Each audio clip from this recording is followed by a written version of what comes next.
I don't walk up with the camera going, and ambush people. That's why I asked for it. So, Thank you. So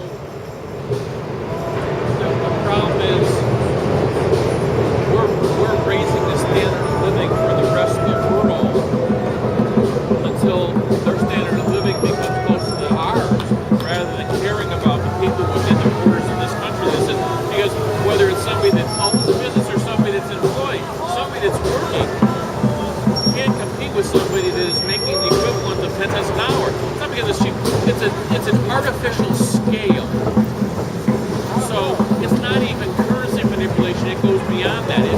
That's where they were at, because we were separated. I mean, the world has just become much smaller, much closer in terms of the global economy, but you can't bring two countries or whatever that are so disparate. You can't expect or ask or have no means of leveling the playing field. It's not fair for the person that ran an efficient factory to no longer be in business, because he's simply out of business, not doing anything of it his own, the fact that he's not able to get a $3,000 rent on a factory.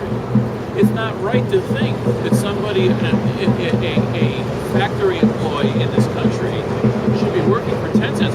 Let's say, China committed suicide, so they raised the rates immediately. So let's say they're making 20 cents an hour. If somebody who worked 40 hours a week and made 20 cents an hour, that's $8 gross. I don't think we think any of somebody here.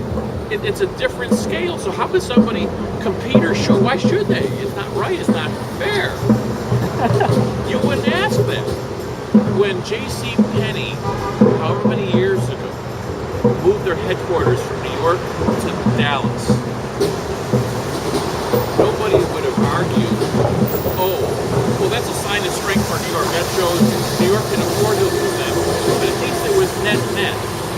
Nobody really would argue that, it's maybe a little shot, in the arm that hurt New York, but it was net okay for the country, because it was a gain for Dallas.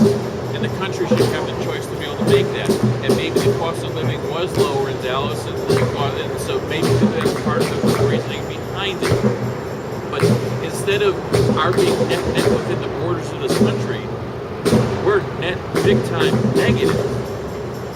So like I said, I mean, but would that mean that $50-some billion a month? So would you say that means that the federal government should start pursuing a more aggressive trade balance policy? Yeah. Should I mean somehow look, the best, most iconic company in this country. Who is it? Millennium. Oh, come on, everybody. Would be GM? No, Apple. I said iconic. Okay. New icon. Most revered, most respected. Apple. They design products, people love them. Is a single Apple product. Even some of them, even that which is bought here, or any iPad, or any iPhone, or any iPod, are they manufactured here? It says designed in America at the bottom. I think none of them are made here. No. I don't know what the difference would be, but it's not a question of wood.